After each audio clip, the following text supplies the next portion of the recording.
Obscure City is a place where you can find many unique dangers. This is where she works, Cassandra Killjoy, paranormal private eye. Now a teenage girl's father has gone missing, and Killjoy believes that the city's enigmatic protector, the swordsman, is the key to finding him.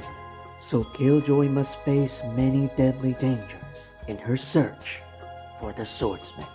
Available on Amazon.com.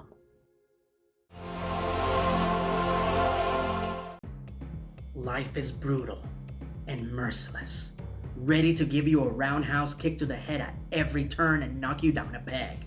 So if you're going to survive, you have to adhere to 3 rules. Strike first, strike hard, and no mercy.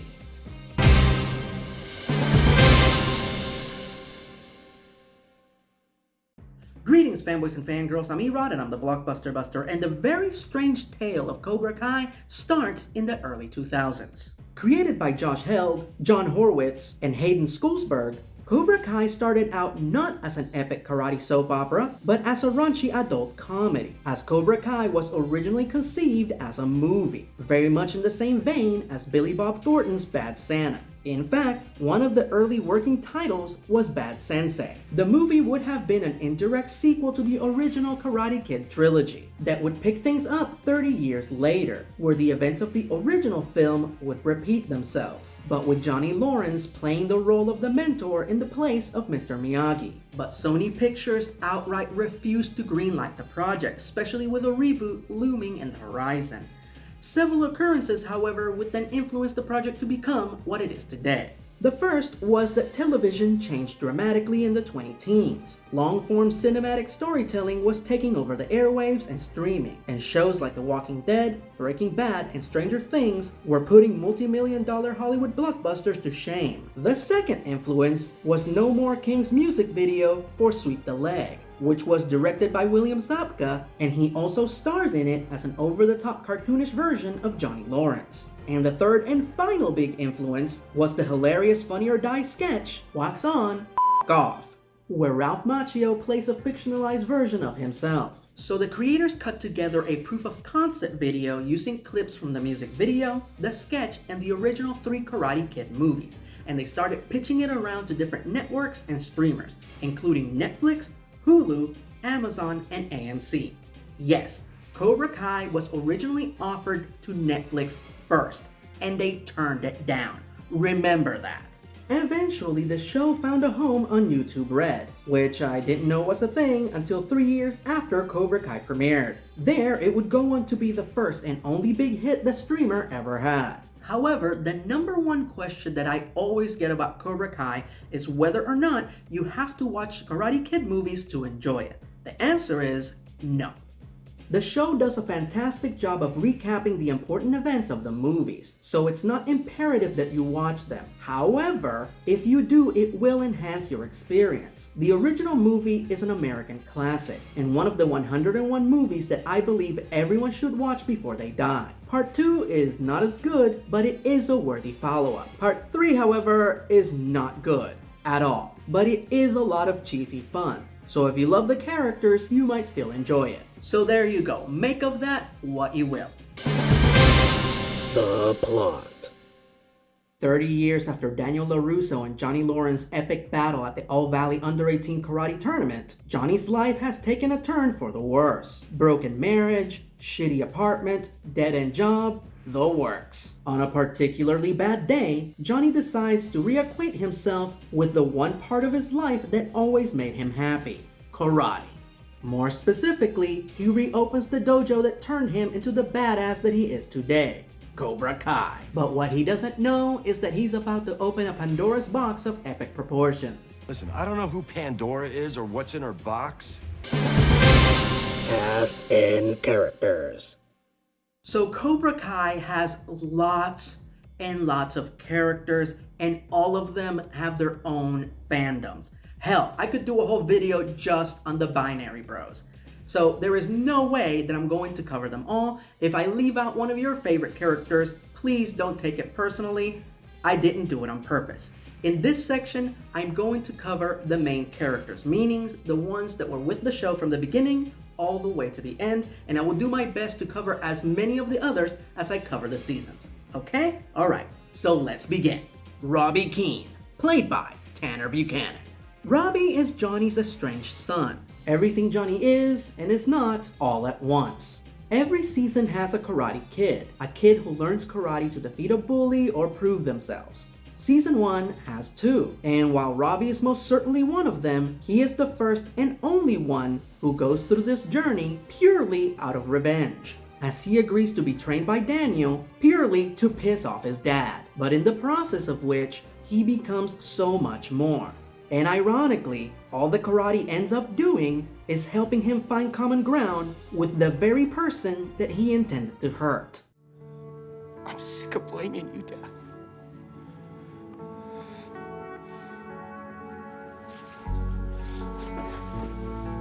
Samantha LaRusso, played by Mary Mouser. While most of the characters give in to karate almost immediately, out of the main cast, Sam is the one who takes the longest to fall into the karate vortex. But once she falls in, she is a force to be reckoned with, and one of the best fighters in the series. Ironically, Sam's main goal was never to defeat a bully or win a tournament. Sam's hope is to end the karate war so things will go back to normal. But normal is a state in which she will never be in again.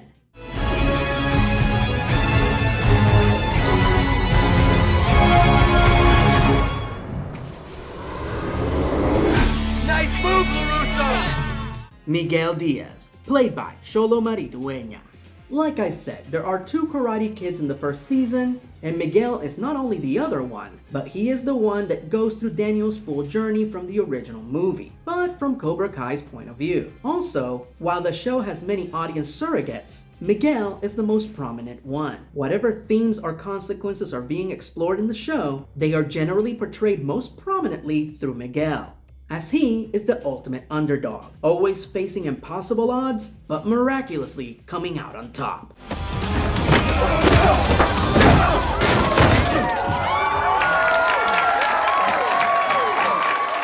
Daniel LaRusso, played by Ralph Macchio.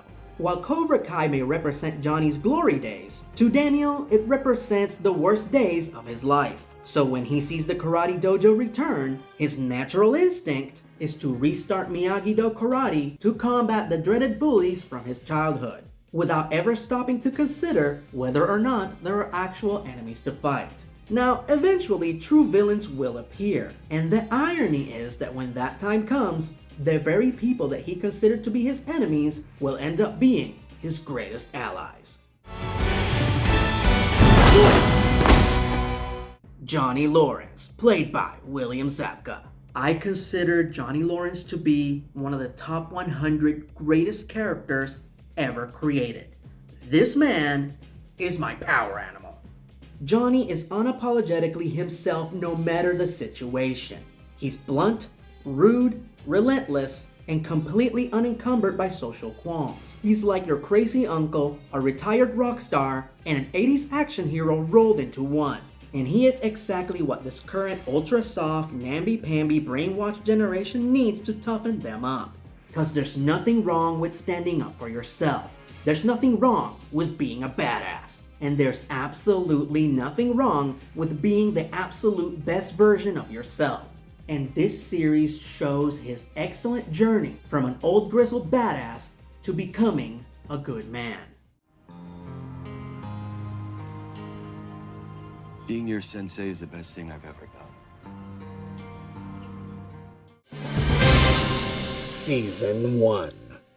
Cobra Kai premiered on May 2nd, 2018 on YouTube Red, and it quickly became their #1 show, garnering positive reviews and a high viewership. As long as you didn't compare that viewership to any other streaming service that existed at the time. Like I said, Season 1 is all about re-establishing the lore of Karate Kid, but from a different point of view. Johnny and Daniel's rivalry is reignited. They both take on students and enter the Old Valley. The big difference is that they are grown-ups now, so everything that they do has much larger repercussions, all of which could easily be avoided if they would just sit down and work out their differences. As the fact of the matter is that they have a lot in common. And that is one of the most magical elements of this show. How it makes you want something that you didn't know you wanted. Like for example, before I started watching it, I never knew how badly I wanted Daniel LaRusso and Johnny Lawrence to just be friends. Merry Christmas, Johnny.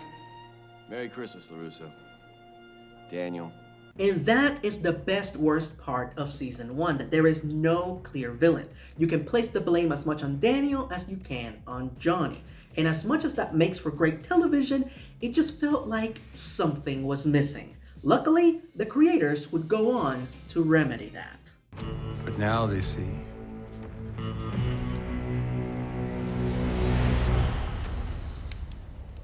That the real story's only just begun. Yes, the original Karate Kid villain, John Kreese, played by Martin Kove, was back. Season 2. The first season was so well received that season 2 was greenlit before they even finished releasing season 1. The second installment would also go on to garner glowing reviews and the exact same viewership. Yes, YouTube Red failed to raise their subscription numbers for an entire year. Suffice it to say, something needed to change or Cobra Kai was going to die. In true Karate Kid fashion, Season 2 takes off where Season 1 left off, with Kreese trying to reinsert himself into Cobra Kai. Johnny at first is resistant, but ultimately he can't help but have a soft spot for Kreese, as he is the only father figure that he's ever known. So of course, inevitably, Kreese takes over Cobra Kai and starts to lead Johnny's students astray, turning them into a bunch of bullying sociopaths, as Kreese doesn't see them as students, but soldiers fighting a war that's only transpiring in his head. This leads to some epic rivalries, like Robbie and Miguel, and also Miguel's two best friends, Dimitri and Eli, who split up and choose sides, with the former becoming the biggest aggro douchebag in the first half of the series, Hawk. Hey! Hey, come on! Stop! Here! Hey! What the hell is that? That's enough! Illegal contact! You're disqualified! Bullshit! Are you okay? And Sam even finds her own long-term rival, Tori Nichols, played by Peyton List, your basic badass babe from the wrong side of the tracks. I broke up with him because of this JoJo, you bitch! All of this builds up to the show's first ever Mega Brawl, where almost everyone jumps into a massive melee at school. And to be perfectly honest, there are no clear winners here, but there is definitely one loser, as Miguel gets his back severely broken when he is accidentally kicked off the second floor by Robbie.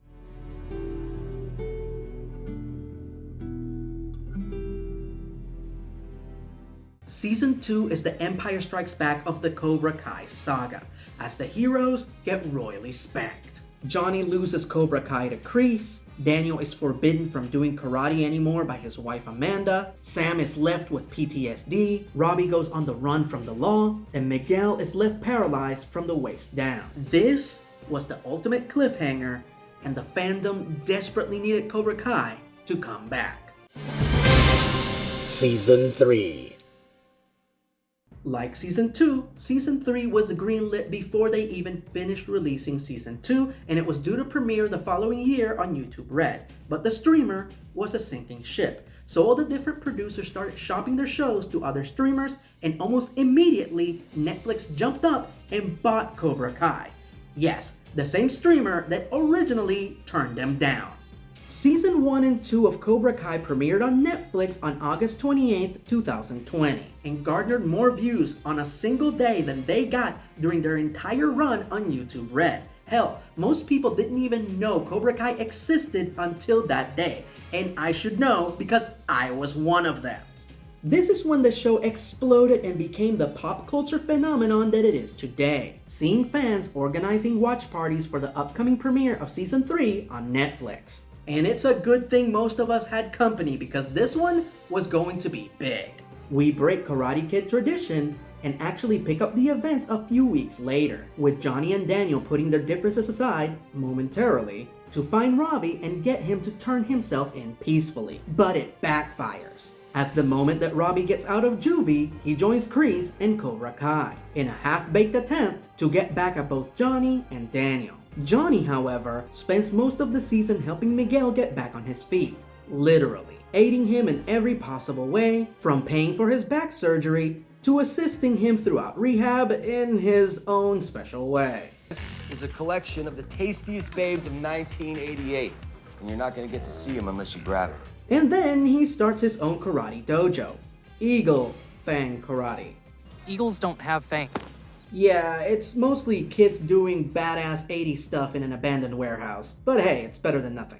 On the LaRusso side of things, Amanda tries to end the war with Kreese the legal way, but quickly finds out that all the karate madness is not just in Daniel and Johnny's head, and so she officially joins the battlefront and lifts her karate ban. Which is a good thing because Cobra Kai's bullying is getting completely out of hand.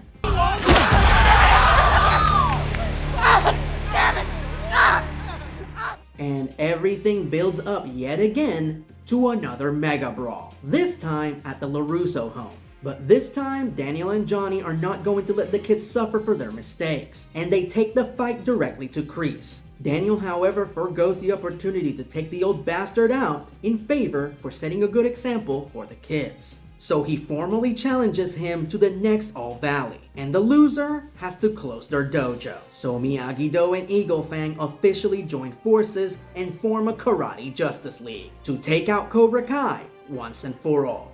But little do they know that Kreese calls in a little backup of his own. Hey. Long time. Season 4. At this point, Cobra Kai had become an institution, a yearly event. The question was whether or not the creators were going to be able to maintain the same level of quality as the first 3 seasons. The answer was yes. So while Miyagi-Do and Eagle Fang figure out how to combine Daniel's impenetrable defense and Johnny's ferocious offense, Kreese digs up another over-the-top ridiculous 80s villain to help him, Terry Silver, played by Thomas Ian Griffith. Silver is insane, an agent of pure chaos, who likes to win, but in the most excessive and bombastic way imaginable. Let me see, what's the best way to explain this? Imagine that Kreese is Lex Luthor, cunning and manipulative, and that he's taking on Superman alone and winning. But then Batman teams up with Superman and they kick his ass. So he decides to bring Joker into the fold, but the Joker is retired and reformed. So to bring him back, he would have to turn him back into the Joker again. So that's exactly what he does. He takes this anonymous billionaire waiting to die quietly in his mansion and transforms him back into a savage chaos machine powered by cocaine. The problem is you can't control the Joker. Ergo, you can't control Terry Silver. So of course, he turns on Kreese and has him sent to jail for a crime that he didn't commit. He takes over Cobra Kai and begins a mass expansion plan to open Cobra Kai locations all over the valley and eventually the world. So everything boils down to who wins the All Valley.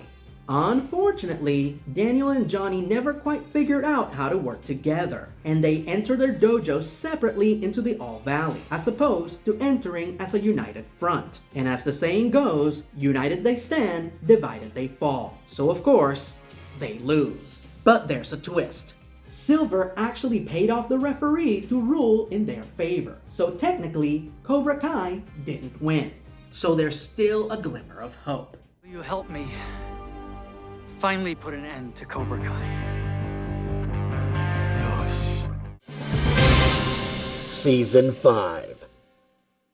The crazy thing about this show is that every time you think it has gotten as big as it can get, as good as it can get, the creators always find a way to shift into a higher gear. Cobra Kai is taking over the valley, based solely on a lie. So Daniel brings in his Karate Kid 2 rival to help, Chosen Toguchi, played by Yuji Okumoto. And I have to say, Chosen very quickly becomes one of the best characters in a show that's already packed with awesome characters. Not only is he a stone-cold badass, but the man is a brilliant comedic performer. Do not be so sure. Maybe Greece do without you, huh? Meanwhile, Johnny accepted his defeat at the All Valley and is now focused on starting a family with his girlfriend Carmen, who is also Miguel's mom. Yeah, it's complicated. Furthermore, Ravi leaves Cobra Kai after he sees them corrupt a young friend of his named Kenny Payne, and so he returns to Johnny. So, suffice it to say, Johnny is getting a second chance at being a dad, and he doesn't want to waste it. There's just one little itty-bitty little problem. Terry freaking Silver is on the loose. And Terry's attacks on Daniel get so bad that the LaRussos actually beg Johnny to help, which hilariously leads to all of Daniel's old rivals joining forces to fight Silver, including Mike Barnes, the bad boy of karate.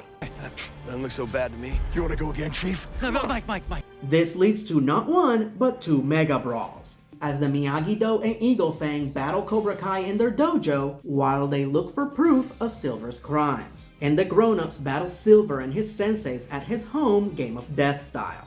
Ultimately, it comes down to the original Karate Kid and the Silver Bullet. And if Daniel can catch a fly, he can most certainly catch a bullet.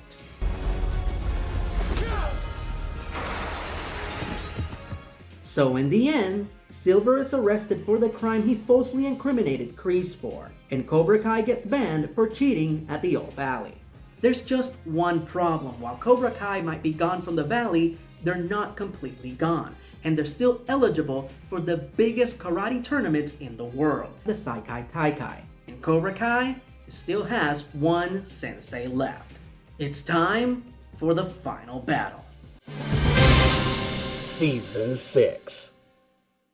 Every season, Cobra Kai kept getting bigger and bigger, and the final season was no exception, as the creators were kicking it up a notch, turning up the episode count from 10 to 15.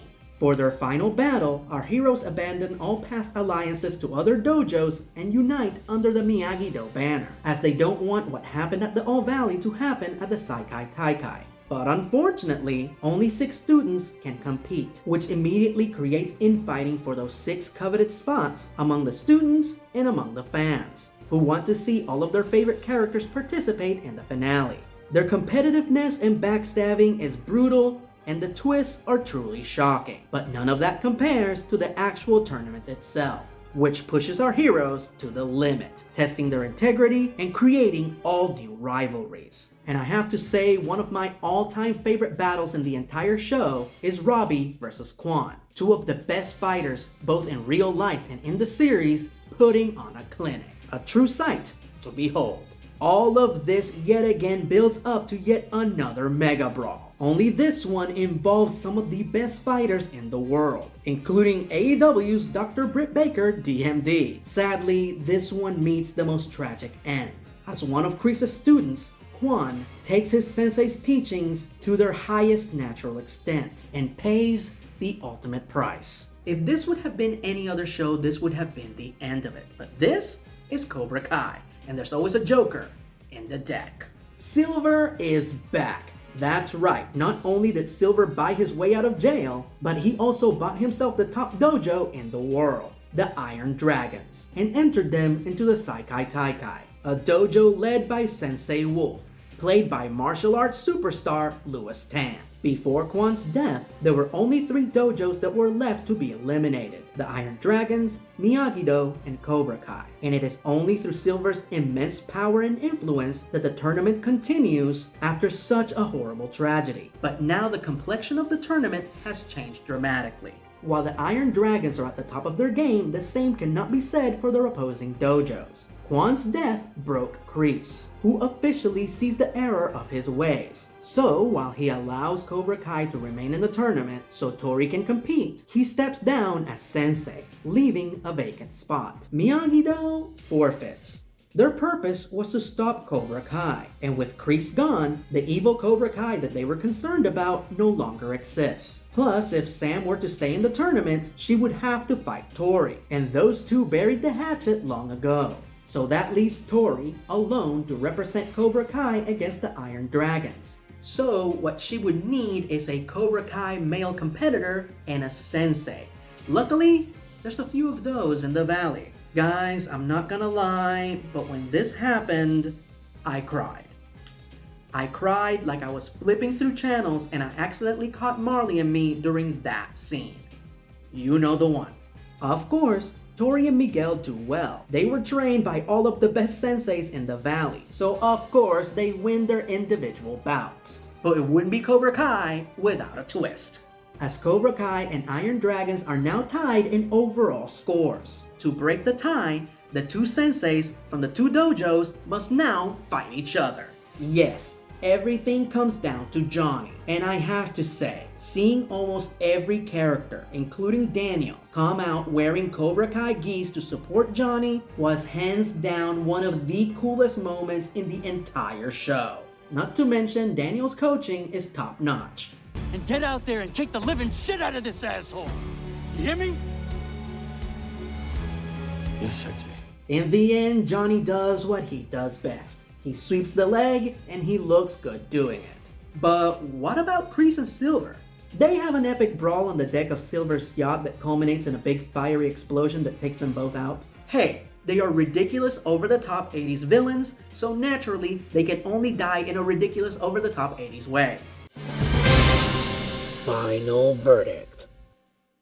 The most common Cobra Kai review that I've heard over and over again for the past 4 years is that this show is far better than it has any right to be. And I think that that in itself is the secret to its success, as no matter what this show does, it is always viewed as an underdog. Look, no one expected a silly karate soap opera to be any good, let alone one that is a continuation of a beloved 80s classic. So I get folks underestimating the show before it came out. But what blows my mind is that this attitude continued after the show came out, as folks outright refused to watch the show simply because it was on YouTube Red, even though free trials were available. And even after the show was picked up by Netflix and found its success, every time there was a new season, no one believed that the show was going to continue to be as good as it had been. But it was. Time and time again, we labeled this show as an underdog. And time again, it crane kicked and swept the leg to victory. To the point that it has reached the same level, and in some cases, surpassed the shows and movie that it was originally trying to emulate. Hell, some might say that it's the best around. 10 points on that bad attitude meter. Grab yourself a banquet, get a copy of Iron Eagle, and give it a watch. And if I could give it a higher rating, I would. So instead, I'm going to say the thing that I rarely say about any TV show or any movie. Cobra Kai is perfect. Oh, you heard me say it. Until next time, I'm Erod, and I'm the Blockbuster Buster. And don't forget, strike first, strike hard, and no mercy.